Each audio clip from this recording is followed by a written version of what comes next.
जो बोलता है मैं हनुमान हूँ हेमंत सोरेन का, उसका पुछड़ी में आग लगाएंगे इरफान का। आज तो पुतला में आग लगाए हैं, सच्चे का उसका हनुमान का पुछड़ी में आग लगाएंगे हम। बैठा को ऐसा जगह में बैठाएंगे दोबारा जिंदगी में नहीं उठ पाएगा, उसका कई पुश्त आ जाएगा लेकिन उठने नहीं सकेगा। तो इरफान अंसारी बकलोल है, क्या बोलता है आदिवासी का सबसे बड़का हितैषी है। पहले आप अपना समाज का हितैषी तो बनिए। मेरी माँ पे आँच आती है तो इरफान रहे चाहे तरफान रहे, ऐसा तूफान उठेगा, ऐसा तूफान मचेगा, उसका घर भी जलेगा। जरा महतो आए थे लेकिन कोई विधायक नहीं आए। बंधुत्री कहाँ गया था घास छीलने? यहाँ के लोग उनके लिए सिर्फ वोट बैंक है। तो हमको क्या बंगाल के खाड़ी में भेजना चाहते हैं? हम नक्सली कहे, आतंकवादी कहे, देशद्रोही कहे, जो इस जमीन में चढ़ेगा चाहे बैठा हो चाहे उठा हो, हम अपना सर भी काट सकते हैं, काटा भी सकते हैं। बुड़बक हमारे बैठा जी विधायक महोदय कौन सा संविधान पढ़ते हैं? ढोंग करता है राहुल गांधी लोकतंत्र बचाओ, लोकतंत्र बचाओ। तो इनका सरकार था तो लोकतंत्र काहे नहीं बचाया? देख सकते हैं यहाँ पर जो है स्वास्थ्य मंत्री इरफान अंसारी का कांके विधायक सुरेश बैठा का पुतला दहन किया जा रहा है। आप तस्वीरों में साफ देख सकते हैं कि आदिवासी समुदाय काफ़ी आक्रोशित है। आपको पता होगा कि कांके के नगरी में जो है रिम्स 2 का जो है निर्माण होना है, जिसको लेकर आदिवासी समुदाय विरोध कर रहा है कि जो है कृषि योग्य ज़मीन पर जो है अस्पताल का निर्माण नहीं होने देंगे। आप तस्वीरों में देख सकते हैं। दिसुम गुरु जब यहाँ पर आए थे 2012 में तो बोले कि जोतो रे कौन माइक का लाल है हम देख लेंगे।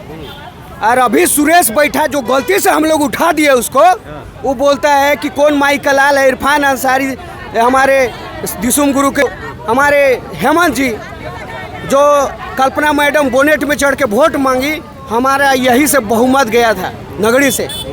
और आज वही लोग बोलते हैं कि हम लोग भाड़ा का टट्टू है। दिसुम गुरु जब आंदोलन किए, बंधुत्री के जब आंदोलन किए, ग्लेसन टुंडू आंदोलन किए, दयामणि बारले आंदोलन किए, उस समय 2012 में उनके लिए आंदोलन था। और यही से राइटर फाइटर बन गया और एगो लोहा लेडी बन गई। दयामणि बारला आयरन लेडी बन गई यहीं से। उसमें किसका राज था? कांग्रेस का राज था सेंट्रल में। उसमें ही लोग घास छील रहा था। अगर वाकई में लोग सच्चा आंदोलनकारी देशभक्त था तो जमीन वापस क्यों नहीं किया? सही तरीके से सीओ बीडीओ से सरकार से मिलकर जमीन को वापस कर देना चाहिए। लेकिन ये लोग जानबूझ के अभी तक अटका के रखा है। मैं सुरेश बैठा को कहना चाहूँगा, ये पेपर देखिए जो विश्वविद्यालय ने कहा कि हम ये ज़मीन में कोई अधिकृत नहीं हो पाया है, अब इसे जोत सकते हैं। तो ये झूठ का सुरेश बैठा जो गलती से समाज ने उनको उठा दिया और ऐसा भूल किया है हाथ को खड़ा करके सुरेश बैठा को उठा के कि आने वाला 2029 में ऐसा बैठाएंगे सुरेश बैठा को, दोबारा जिंदगी में उसका आजाद दादा कई पीढ़ी आ जाएगा लेकिन उठने नहीं सकेगा। उनको मैं ये पेपर भी दिखा रहा हूँ कि अब आइए हमारे ज़मीन जो वाकई में 5 साल अगर उसको आप यूज नहीं कर सकते हैं तो स्वतः वो वापस करना चाहिए रैयत को। कोई भी कॉर्पोरेट घराना फैक्ट्री अगर लीज लेती है तो उसको स्वतः 5 साल 6 साल नहीं कर पा रहे तो वो वापस करना चाहिए। लेकिन आज शिल्पी नेहा मैडम बोलती है कि भाड़े के टट्टू लेके आए हैं। अब आपके पिताजी उनके बाप जब यहाँ आंदोलन कर रहे थे 2012 में, उसमें कौन था? वो भाड़े का टट्टू था क्या? उसका बाप भाड़े का टट्टू था? बंधुत्री की माननीय विधायक महोदय क्या उनका भाड़े का टट्टू था? जब दयामणि बारला ग्लेसन टुंडू यहाँ पर 2012 में आंदोलन कर रहे थे तो भाड़े का टट्टू था। जब हम समाज के लोग भाड़े का टट्टू है तो उनका बाप दयामणि बारला ग्लेसन टुंडू ये भाड़े का टट्टू था। तो आज जब हम भाड़ा का टट्टू है तो वो लोग भी भाड़े का टट्टू थे। तो मैं यही कहना चाहूँगा कि जब वो लोग कुछ करते हैं तो आंदोलन होता है, जब समाज अपने हक अपने ज़मीन को मांगता है तो भाड़े का टट्टू में गिनते आता है, बीजेपी का एजेंट कहा जाता है। और अभी जब हम लोग लड़ रहे हैं अपनी ज़मीन के लिए लड़ रहे हैं, ज़मीन हमारी आत्मा है, ज़मीन हमारी पहचान है, ज़मीन हमारी अस्तित्व है।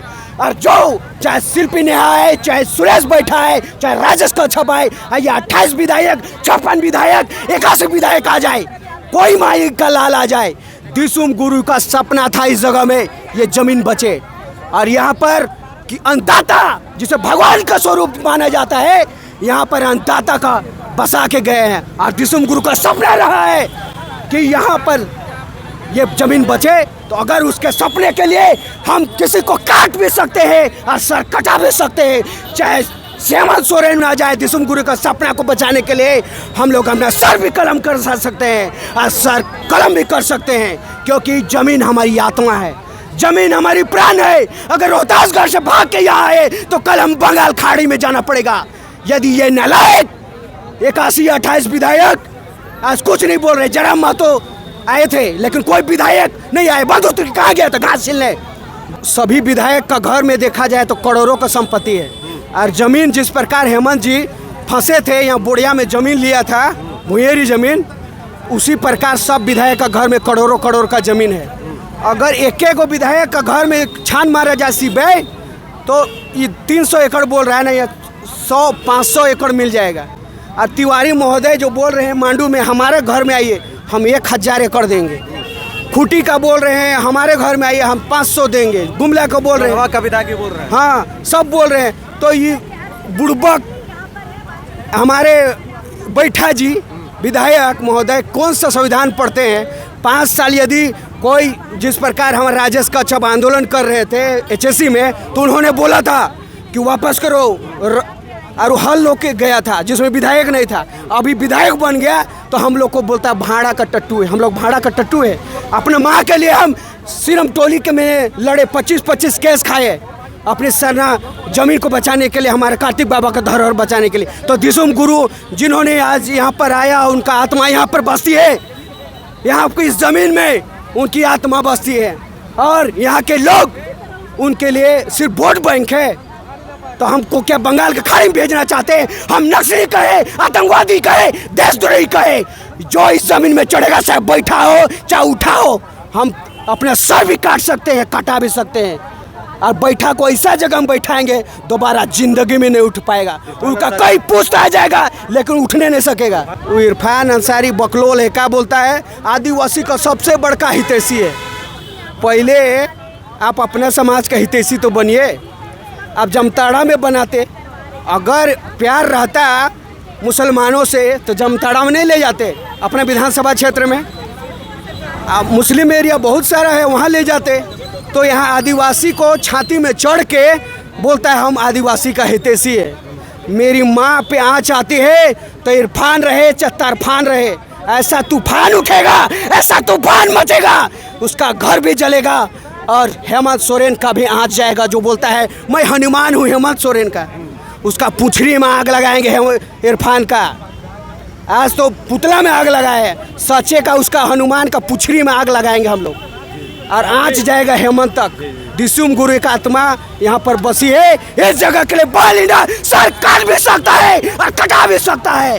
देख सकते हैं काफी आक्रोशित है युवा। शांत रहिए। तो कानून को जो है हाथ में नहीं लेना है, कानून संविधान यही है, कानून को हाथ में नहीं लेना है। कानून जब वो लोग चढ़ सकता है बिना कानून, ग्राम सभा कितने 95% 75% यहाँ पर ग्राम सभा में सहमति होना चाहिए कोई भी लैंड को। और कोई भी ये आपका ज़मीन जो यहाँ भूया क्या खेतीहर ज़मीन को सुप्रीम कोर्ट हाई कोर्ट संविधान कभी नहीं कहता कि आप जाके उसको अधिग्रहण करें और मनमानी करें उस पर। तो उस खुद संविधान को उन लोगों ने हाथ लिया है, और जो संविधान से छेड़छाड़ करेगा ढोंग करता है राहुल गांधी, लोकतंत्र बचाओ लोकतंत्र बचाओ।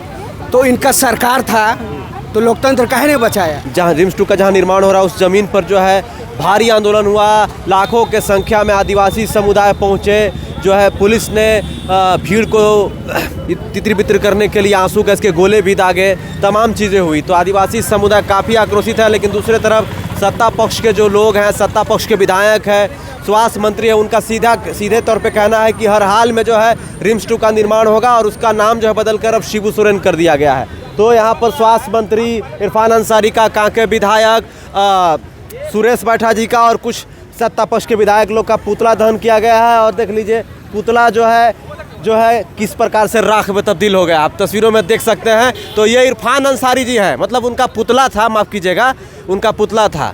बने रहिए वीडियो में, देखते रहिए भौकाल टीवी। जोहार, नमस्कार।